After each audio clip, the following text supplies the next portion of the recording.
Alien merchant lost his daughter in a bet. Now the humans forced to accept her. Rules are rules. The underground casino on Proxima Station buzzed with the exotic sounds of a dozen alien species gambling away their fortunes.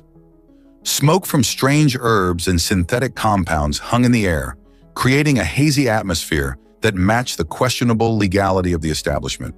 Drake Harlow sat at a hexagonal table, his muscular frame making the ornate chair beneath him creak with each movement. His short, dark blonde hair caught the dim casino lights, and his steady gaze remained fixed on the cards in his hand. The brown leather armor he wore, accented with metallic plates that had seen better days, marked him as someone who lived life on the edge. Across from him sat Meridian, a blue-skinned alien merchant whose elongated skull and aristocratic bearing set him apart from the rougher clientele. His luxurious robe, embroidered with golden patterns that depicted ancient trade routes, flowed around him like liquid wealth. "Your move, human," Meridian said cheerfully, his wide eyes blinking in sequence rather than simultaneously. "Though I must warn you, I've been playing Cosmic Convergence since before your species discovered electricity." Drake maintained his poker face, though inwardly he was amused by the alien's boasting. The card game was similar enough to poker that he'd picked it up quickly, but different enough that most aliens underestimated humans playing it for the first time. "I'll see your bet," Drake said, pushing forward a stack of credit chips, "and raise you another 1,000. Meridian's four-fingered hand drummed excitedly on the table. "Ah, the human has courage, or perhaps just poor judgment." He laughed heartily, drawing glances from nearby tables. "But I admire your spirit." The other players, a reptilian saurian, a crystalline entity that refracted the casino lights, and a burly four-armed quadrax, had all folded earlier, sensing the mounting stakes between the human and the cerulean merchant. "In fact," Meridian continued, his voice rising with enthusiasm, "I'm feeling particularly lucky tonight." Drake raised an eyebrow. "Is that so?" Meridian gestured grandly to his right, where a young female cerulean stood quietly. "My daughter, Rhyda. The pride of my household. I wager her services for 1 standard year." Drake's eyes widened as he took in her appearance. Glossy blue skin, a shade lighter than Meridian's. Long azure hair adorned with a delicate silver ornament that rested on her forehead, and large expressive eyes that currently showed embarrassment and tension. Her curves were accentuated by a tight-fitting silver and black dress with intricate designs and a neckline that plunged daringly low. Metal cuffs encircled her slender wrists, connected by a thin decorative chain that marked her status. "Your daughter?" Drake questioned, genuinely surprised. "Indeed," Meridian beamed proudly. "Educated at the finest academies in the cerulean expanse, speaks 15 languages, can pilot any class of vessel, a most valuable asset." Drake glanced at Rhyda, whose face showed a mixture of embarrassment and resignation. She briefly met his eyes before looking away, her cheeks darkening to a deeper blue. "I don't think that's appropriate," Drake said carefully. "Nonsense," Meridian waved dismissively. "Service contracts are perfectly standard in this sector. She's been contracted out before, usually to trade houses or diplomatic missions." He leaned forward conspiratorially. "Besides, I have an unbeatable hand. It's merely a dramatic flourish to make our game more exciting." Drake hesitated, looking again at Rhyda. Something in her expression, a flash of hope perhaps, made his decision for him. "All right," Drake said. "I accept your wager." Meridian's face lit up with delight as he revealed his hand. A stellar alignment, one of the game's strongest combinations. "Behold! Fortune favors the bold, as you humans say." Drake laid down his cards. A cosmic convergence, the only hand that could beat a stellar alignment. The casino fell silent. Meridian's expression froze, his mouth hanging open in shock. He grabbed his elongated head with both hands. "By the twin nebulae! Impossible!" "Just lucky, I guess," Drake said with a shrug. Meridian stared at the cards, then at his daughter, then back at the cards. But that's a 1 in 10,000 chance. No one gets a convergence their first night playing?" "First time for everything," Drake replied, uncomfortable with the situation, but unwilling to back down. Meridian's eyes darted between his daughter and Drake, panic evident in his gaze. "Perhaps we can arrange an alternative payment. Double the credits. Triple exclamation mark." Rules are rules, Cerulean, interrupted a deep voice. Two armored guards had approached the table, their expressions neutral but firm. The human has won fairly. The contract must be honored. Drake stood, towering over most of the casino's patrons. Look, I'll take the credits, but… Rules are rules, human, the guard repeated firmly. On Proxima Station, a wager made is a binding contract. Failure to accept your winnings in full is a violation of market code. Meridian looked devastated, his earlier confidence completely deflated. Ryda, I didn't think… I never imagined…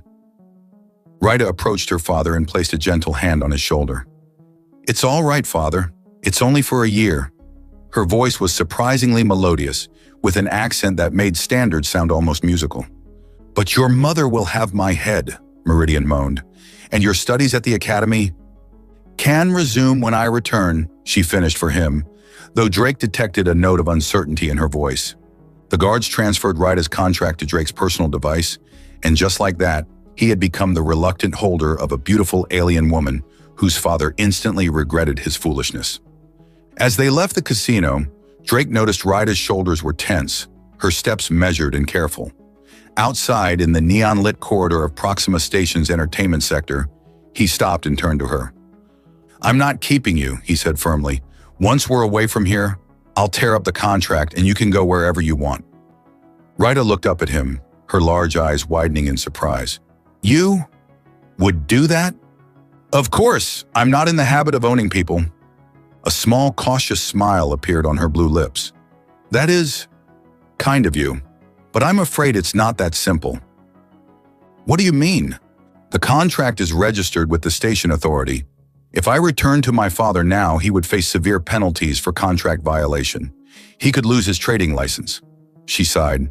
Despite his impulsive nature, he's a good father. I won't ruin him. Drake cursed under his breath. What had started as a simple card game was quickly becoming complicated. So what do you suggest? Honor the contract for now, Rita said. Take me with you. Perhaps in time, we can find a legal way to dissolve it without consequences for my father. Drake sighed, running a hand through his dark blonde hair. All right, but just until we figure this out. As they walked toward the docking bay where his ship waited, Drake couldn't shake the feeling that his life had just taken an unexpected turn, one that would lead to far more than he'd bargained for. Drake's ship, the Maverick, wasn't exactly designed for two. The compact freighter had a small cargo hold, a cramped cockpit, and a living area that generously could be called efficient. As Drake punched in the access code, the boarding ramp descended with a mechanical groan. Home, sweet home, he muttered, gesturing for Ryda to enter first. She stepped inside, her eyes scanning the interior with undisguised curiosity. It's cozy. That's a polite way of putting it, Drake chuckled. Sorry about the mess. Wasn't expecting company. Ryda moved gracefully through the cluttered space, her silver and black dress catching the dim cabin lights. Drake found himself watching the way she moved, fluid and elegant, like water flowing over stones. Where should I place my belongings? She asked, holding up a small bag one of the casino guards had delivered before they left. Drake snapped out of his momentary trance. Right, sleeping arrangements. He ran a hand through his hair. There's only one cabin, so you take that. I'll bunk out here on the couch. That's unnecessary, Ryda said, her large eyes blinking in that sequential pattern that Drake found oddly mesmerizing. In Cerulean culture, service contracts typically include shared quarters. It would be unusual for me to displace you. Drake cleared his throat. Yeah, well, human culture works differently. You get the bed. A slight darkening of her cheeks suggested a blush. As you wish. As Drake showed her around the ship, he couldn't help noticing how the confined space seemed to constantly bring them into proximity. Each time they brushed against each other, he felt an unexpected jolt of awareness. The shower's basic but functional, he explained, pointing to the tiny bathroom. Water's recycled, so try to keep it under 5 minutes. We Ceruleans require minimal water for cleansing, she replied. Our skin secretes natural oils that… She stopped abruptly, her cheeks darkening again. Forgive me. That's probably more information than you required. Drake found himself smiling. No, it's interesting. I don't know much about Ceruleans. And I know very little about humans, she admitted, though I find your species fascinating. There was something in her tone that made Drake's pulse quicken slightly. After the tour, they settled in the galley where Drake prepared a simple meal. I hope you can eat human food, he said, placing a bowl of synthesized pasta before her. Most of it, yes. Our digestive systems are surprisingly compatible. She took a tentative bite and her eyes widened. This is quite flavorful. It's just instant pasta, Drake laughed. Wait until you try real food. As they ate, Drake decided to address the elephant in the room. So, about your father. Ryda's expression clouded. What about him? I'm guessing that gambling isn't new behavior. She sighed, setting down her fork. No, it's been a problem since my mother passed. He's a brilliant trader, but has poor judgment when it comes to games of chance. She hesitated.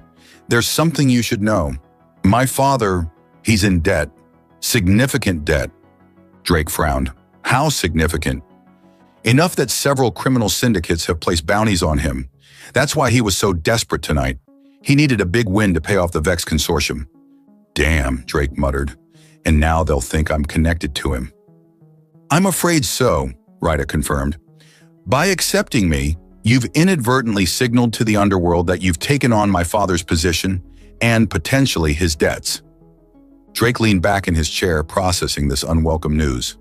So not only am I stuck with a contract I didn't want, but I might have debt collectors coming after me too. I'm sorry, Ryda said quietly, her eyes downcast. I should have warned you sooner. Drake studied her for a moment. Despite her exotic appearance, her emotions were surprisingly easy to read. Genuine remorse, worry, and something else. Fear, perhaps? Hey, he said, his voice softening. It's not your fault your dad's an idiot. That earned him a small smile. He's not always an idiot, just frequently. Their laughter broke the tension, and Drake found himself appreciating the musical quality of her voice when she was relaxed. Later, as Drake prepared the couch for sleeping, Ryda emerged from the cabin wearing what appeared to be a silky nightdress that clung to her curves in ways that made it difficult for Drake to maintain eye contact. I wanted to thank you, she said, for your kindness. Most beings would not be so considerate of a prize. I told you I don't think of you that way, Drake replied, trying to keep his gaze steady. I know. She moved closer, the scent of something like jasmine and ocean spray emanating from her blue skin. That's what makes you different. Drake suddenly realized how close they were standing. In the ship's low night cycle lighting, her blue skin seemed to glow subtly from within, and her large eyes reflected the stars visible through the viewport. We should get some sleep, he said, his voice rougher than he intended. Tomorrow we need to figure out how to deal with your father's mess. Of course, and she agreed, but didn't move away immediately. Good night, Drake Harlow.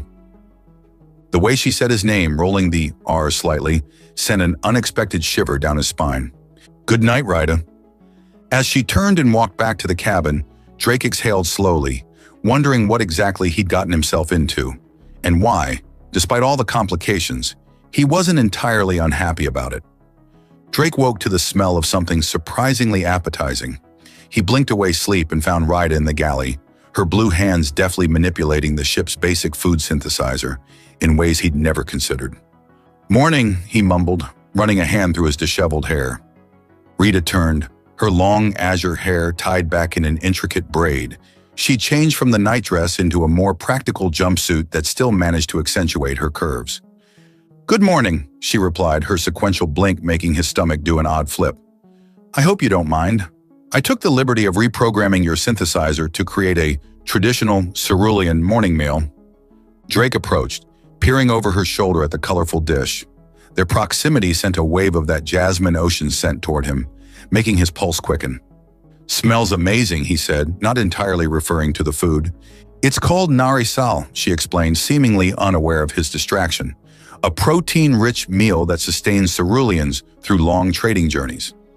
They ate together, and Drake had to admit the food was better than anything his synthesizer had produced before. As they finished, he decided it was time to address their situation. I've been thinking about your father's debts, he began, setting down his utensil, and I might have a solution. Ryda's large eyes focused on him with intensity. What kind of solution? Drake took a deep breath. I'm not just a freelance cargo hauler.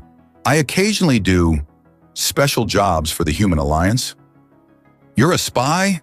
Her voice held more curiosity than accusation. Intelligence asset is the preferred term, he replied with a half smile. Nothing too dramatic. I gather information, make connections, occasionally transport sensitive cargo. And how does this help with our situation? Drake leaned forward. The Alliance has been trying to establish better trade relations with the Cerulean expanse for years. Your father's trade routes and contacts would be valuable intelligence? Ryda's expression grew guarded. You want me to betray my people's trade secrets? Not betray, Drake clarified quickly. Facilitate cooperation.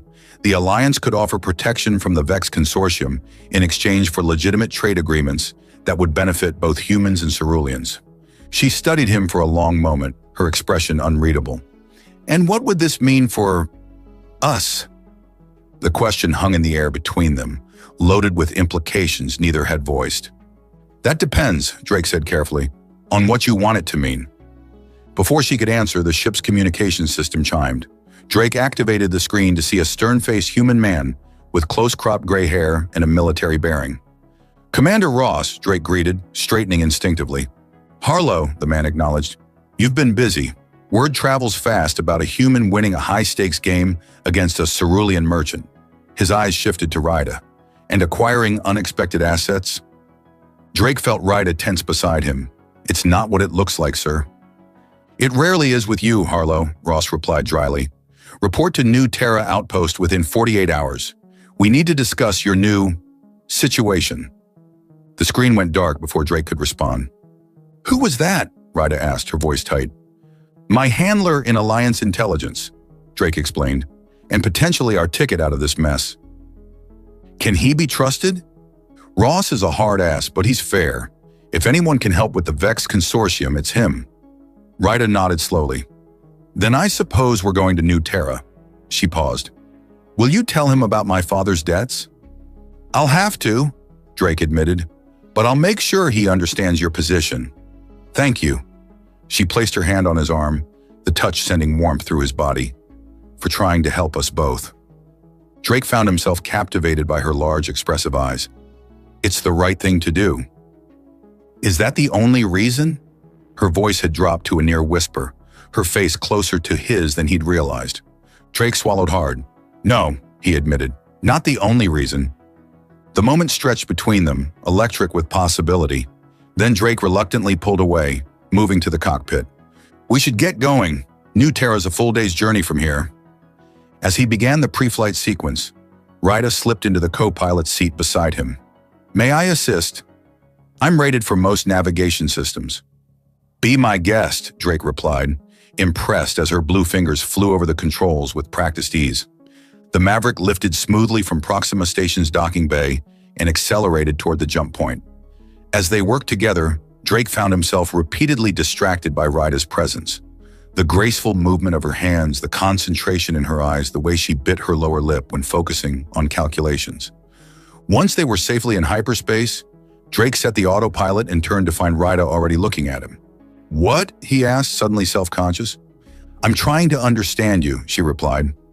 On Cerulean, humans are often described as aggressive, self-serving creatures.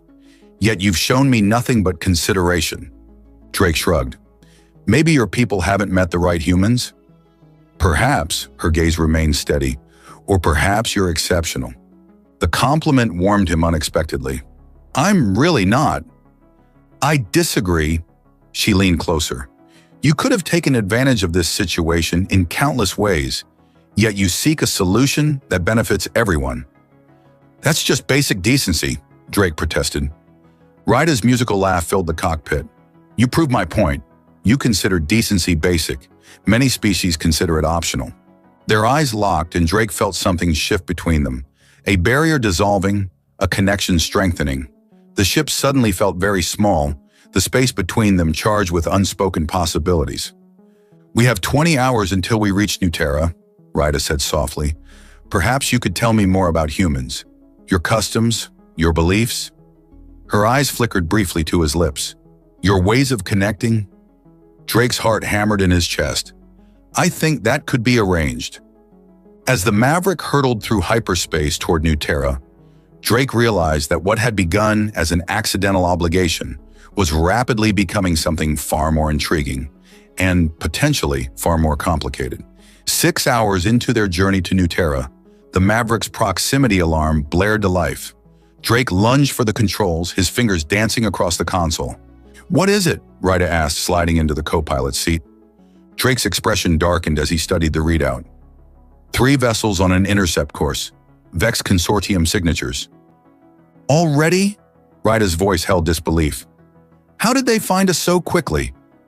"Someone at Proxima Station must have tipped them off." Drake punched in evasive maneuvers.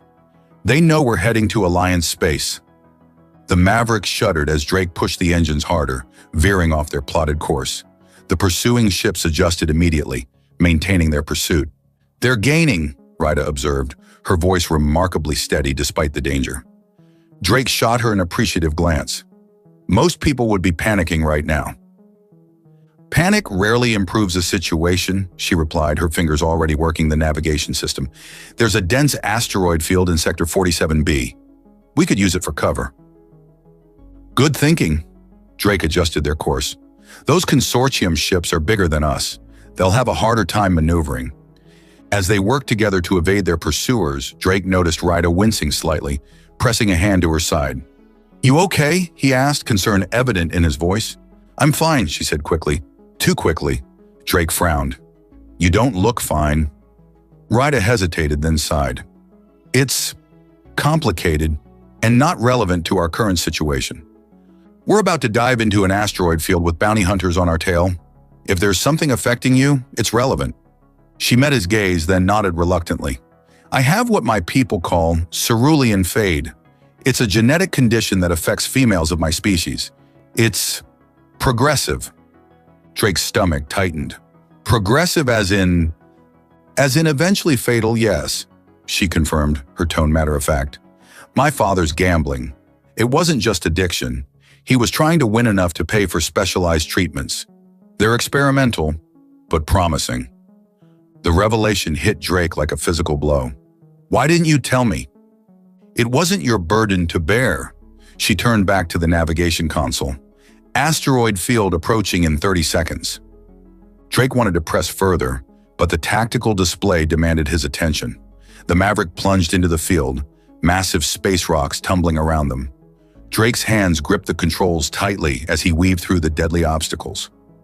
"You're an exceptional pilot," Ryder observed, genuine admiration in her voice. "Human reflexes," Drake replied with a tight smile. "One of our better features."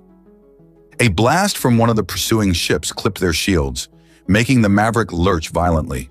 Drake cursed, executing a tight spiral around a spinning asteroid. "They're persistent," he muttered. "We need to lose them completely." Ryder studied the tactical display. "There's a dense cluster ahead. If we can reach it, perhaps we can mask our engine signature." Drake nodded, pushing the ship harder. They dove deeper into the asteroid field, the pursuing vessels still doggedly on their trail. Another blast rocked the ship. "Shields at 60%, Ryder reported calmly. Drake's mind raced. "There's a technique human pilots use. Risky, but effective."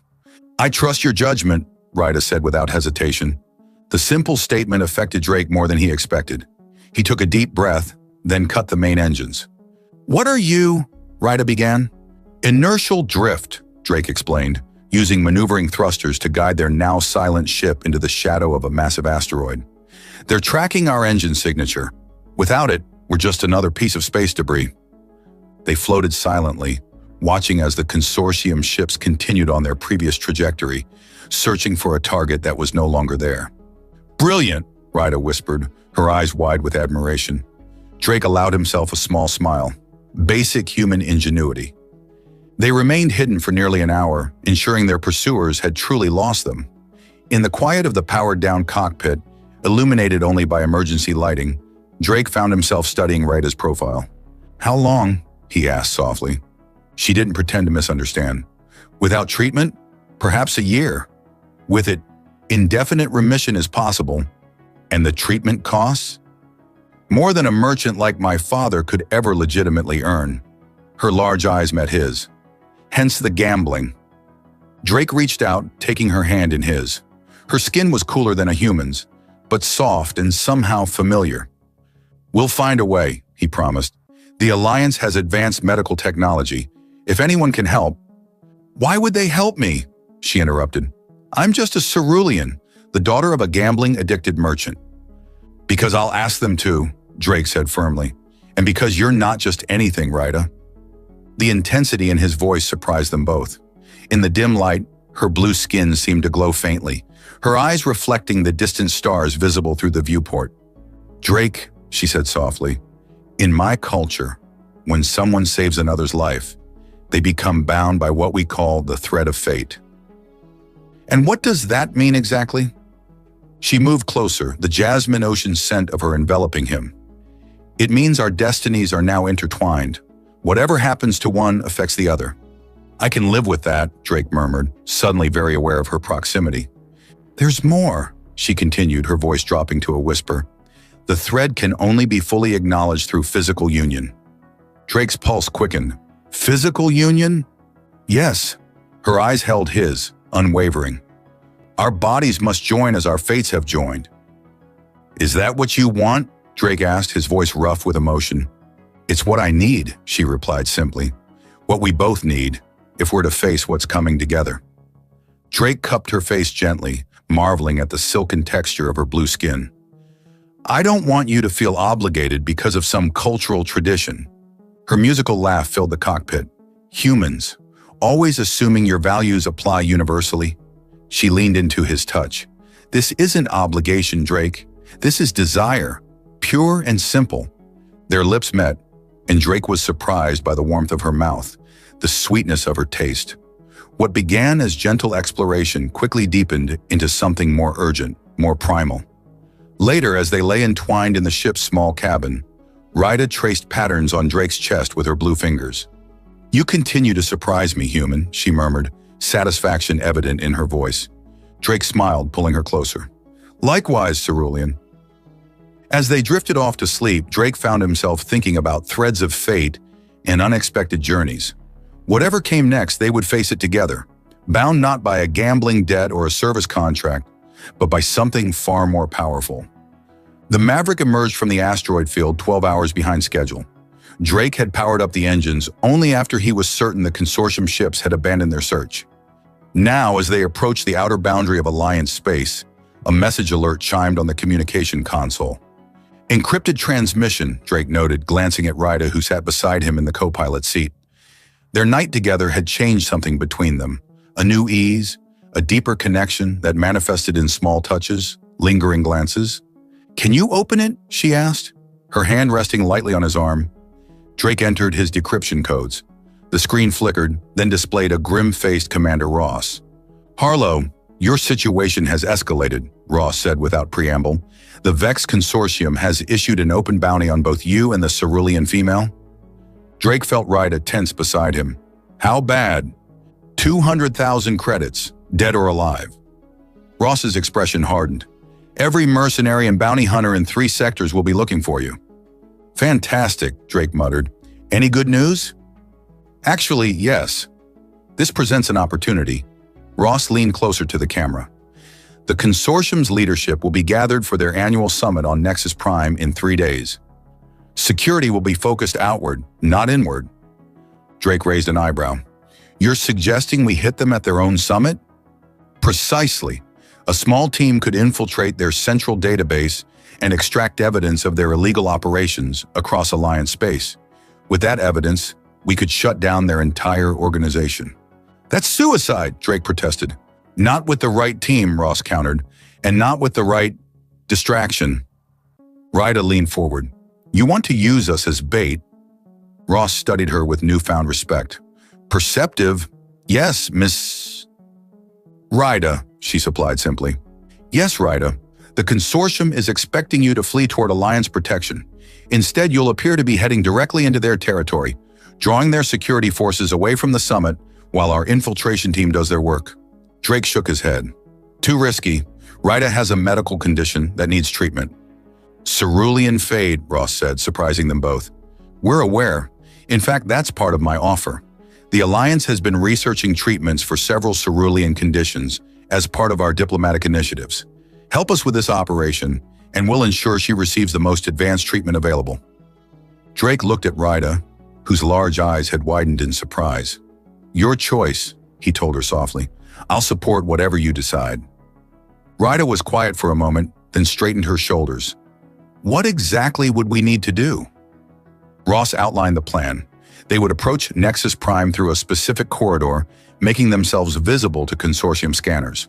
Once the security forces were diverted to intercept them, they would execute a series of pre-programmed jumps to evade capture while the Alliance team infiltrated the summit. And if we're caught, Drake asked.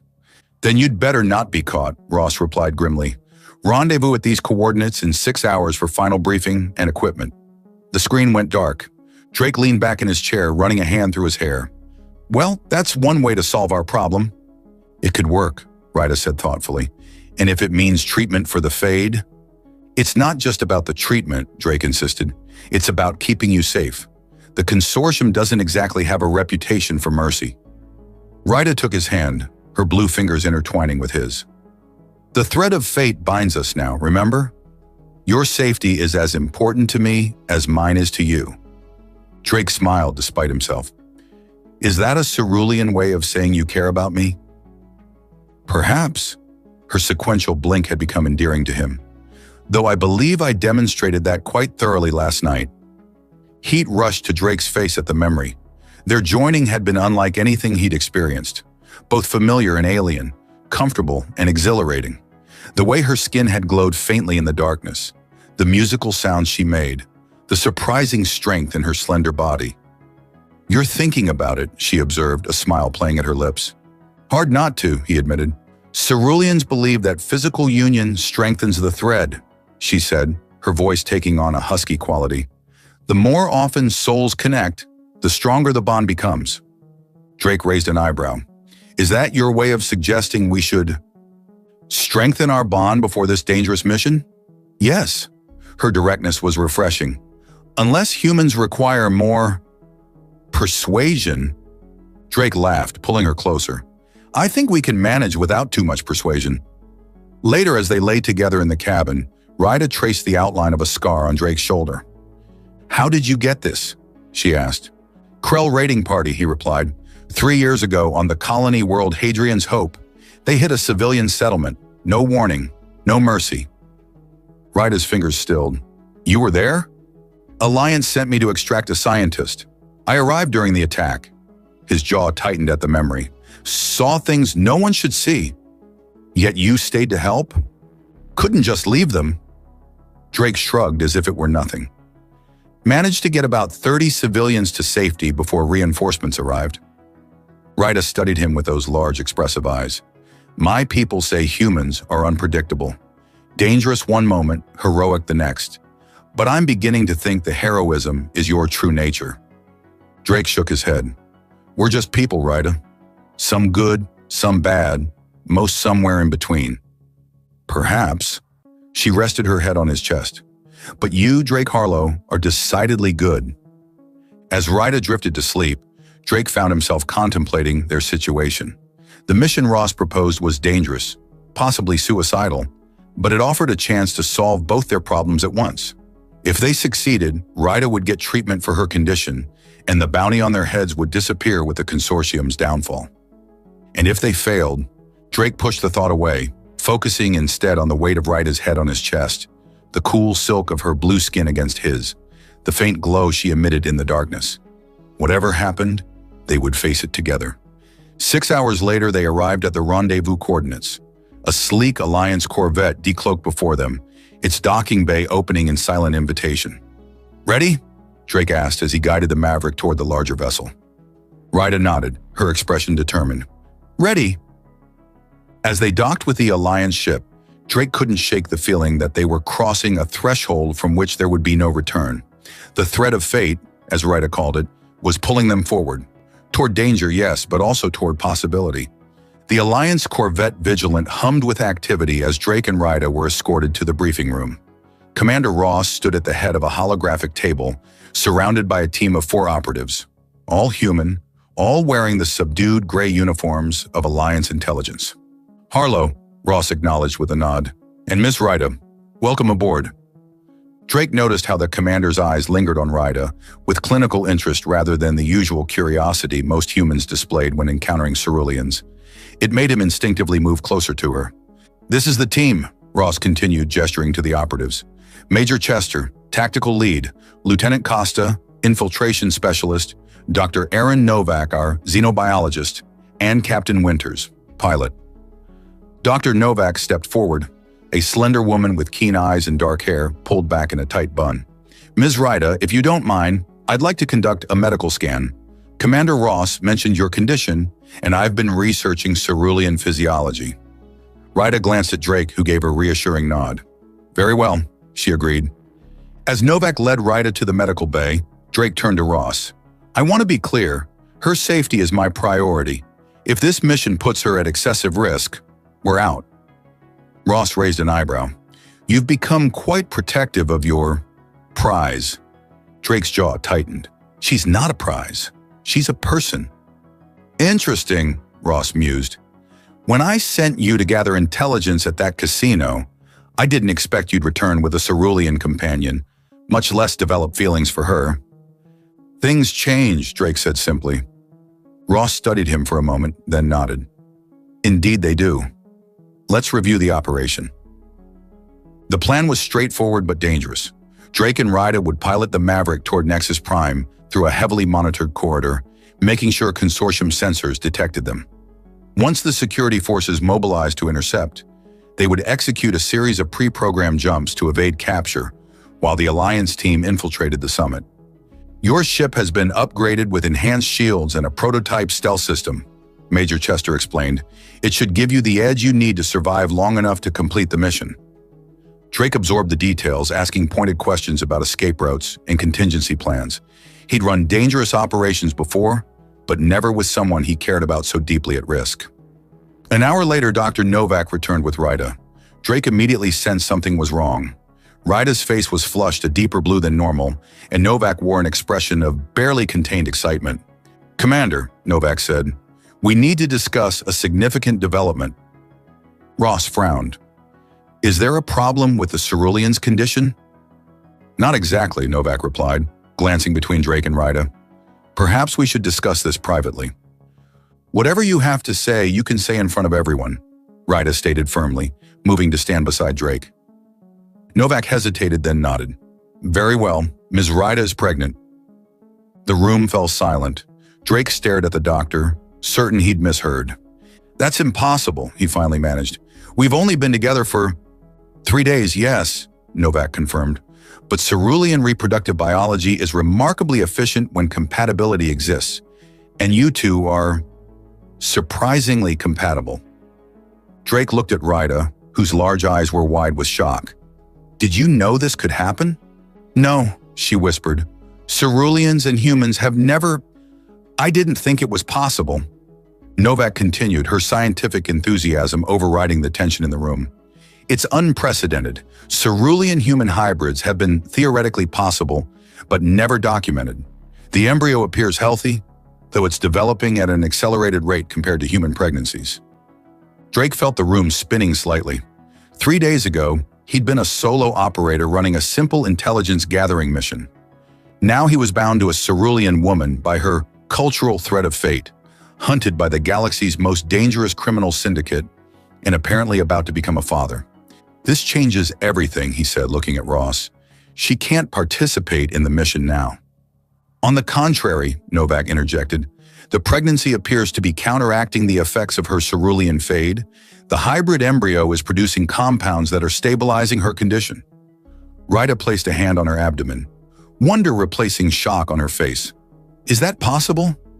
"The data is preliminary, but yes," Novak confirmed. "This pregnancy might be saving your life." Drake ran a hand through his hair, struggling to process everything. "But the mission, the danger, is still necessary," Ross cut in. "The consortium won't stop hunting you both, and now they'll have even more reason to capture you if they learn of this development. A human cerulean hybrid would be invaluable to certain parties." The implication hung heavy in the air. Their child, the very concept still felt surreal to Drake, would be a target from birth. "We need time to discuss this," Drake insisted. Ross nodded reluctantly. "You have 4 hours before we reach the deployment zone. Make your decision by then." As the others filed out, Drake and Ryder were left alone in the briefing room. For a long moment, neither spoke. "A child," Rita finally said, her voice soft with wonder. "Our child." Drake moved to her side, taking her hands in his. "Are you okay with this? It's happening so fast." Her sequential blink was accompanied by a smile. "In Cerulean culture, children are seen as the greatest blessing the universe can bestow. They are living embodiments of the thread of fate. In human culture, we usually prefer a bit more planning," Drake said with a weak laugh. "But I'm not opposed to the idea.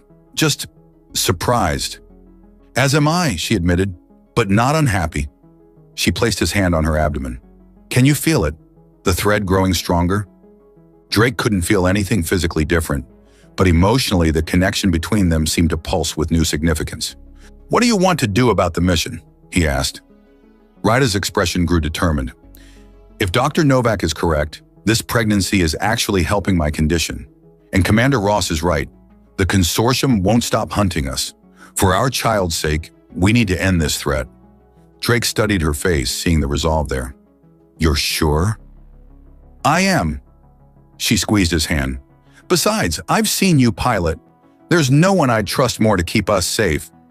Her faith in him was humbling. Drake pulled her close, breathing in her jasmine ocean scent, now tinged with something new, something that reminded him of sunrise after a long night. "Then we do this together," he decided, "for our future." As they held each other, Drake's mind raced with plans and contingencies. The stakes had just gotten infinitely higher, but so had his determination. The consortium had made a critical error in targeting them. They'd underestimated what a human would do to protect his family. And if there was one thing Drake knew about humanity, it was their capacity to become absolutely unstoppable when protecting those they loved. The Maverick approached Nexus Prime with all identification systems broadcasting at maximum power, the exact opposite of stealth. Drake sat at the controls, his jaws set with determination, as Ryder monitored the tactical display beside him. "Consortium patrol vessels detecting us," she reported, her voice steady despite the danger. 3 ships changing course to intercept." Drake nodded. "Right on schedule. Now we just need to keep their attention for the next 2 hours."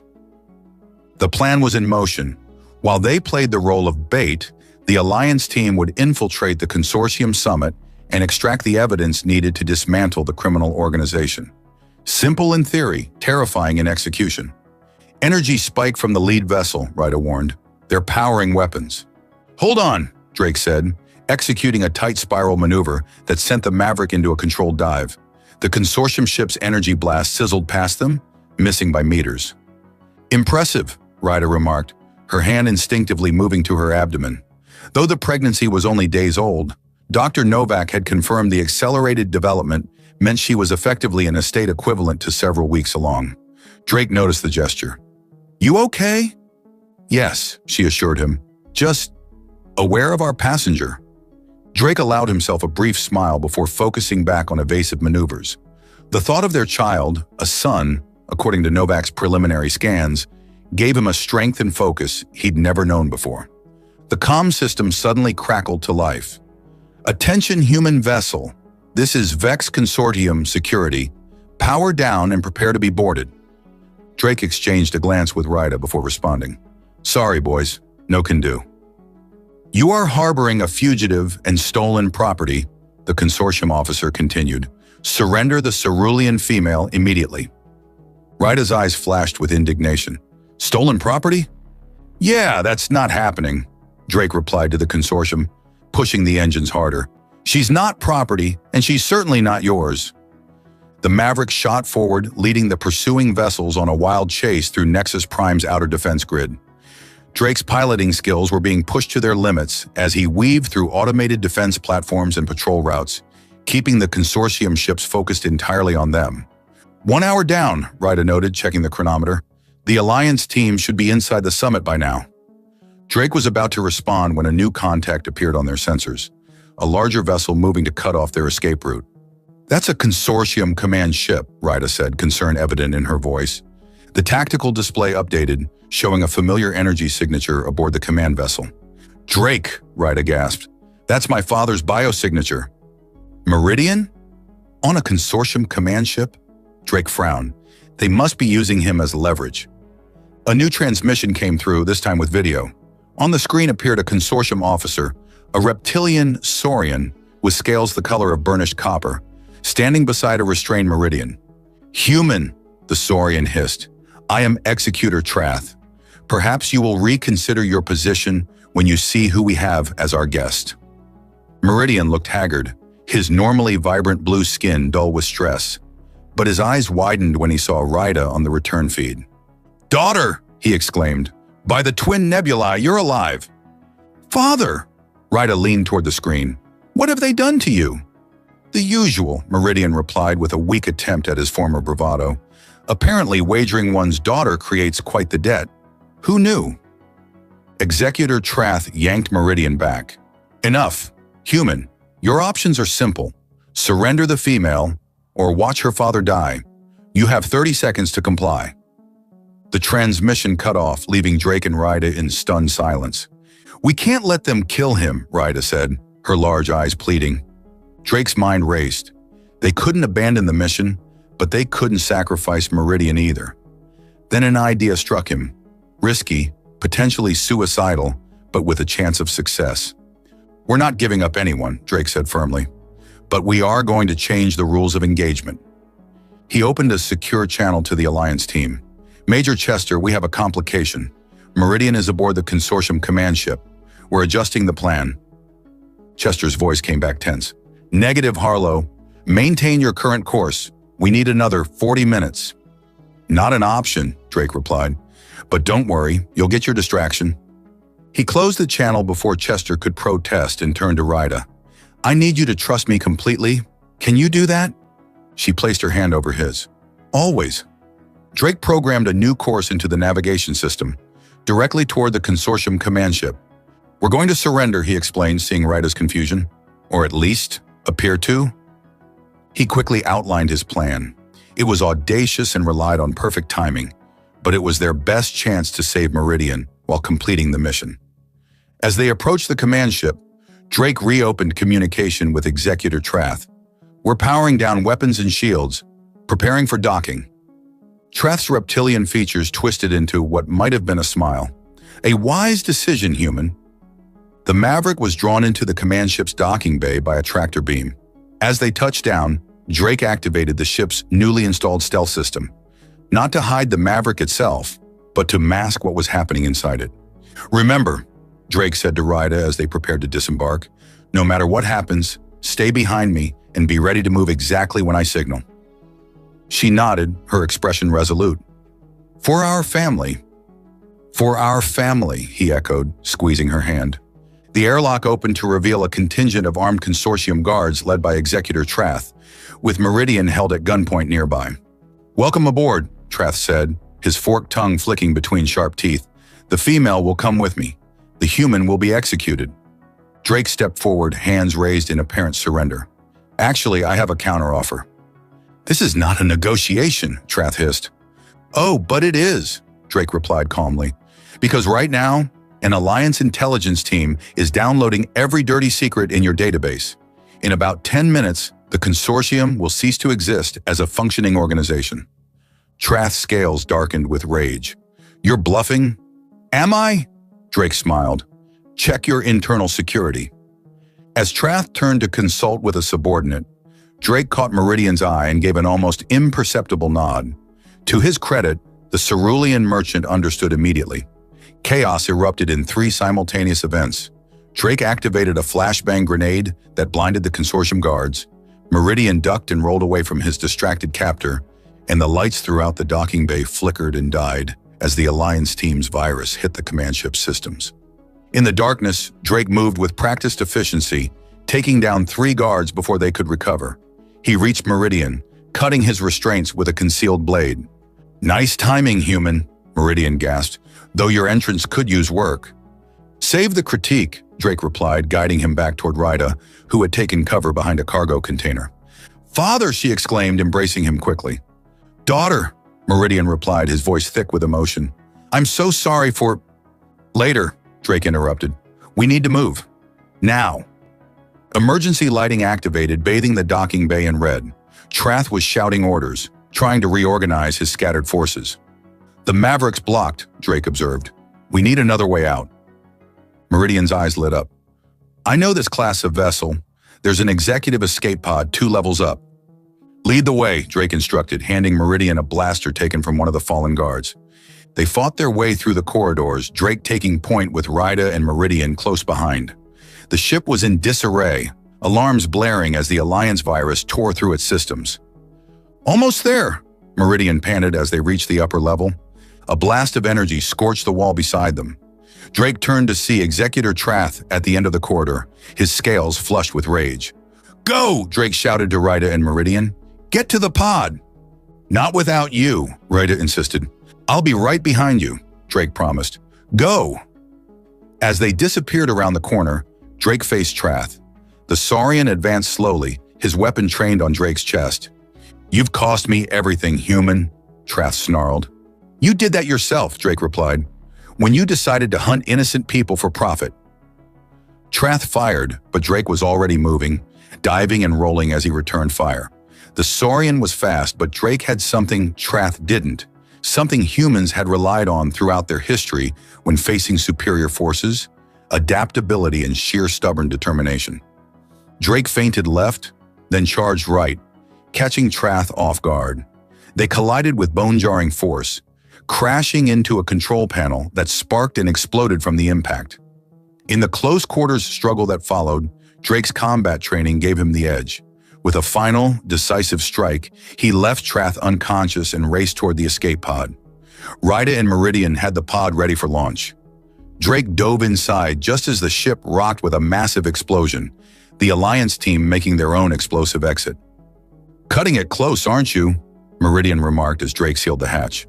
"It's kind of my specialty," Drake replied, initiating the launch sequence. The pod blasted free of the command ship just as secondary explosions began rippling through its hull. In the viewport, they could see other consortium vessels in similar states of chaos as the Alliance virus spread through their connected systems.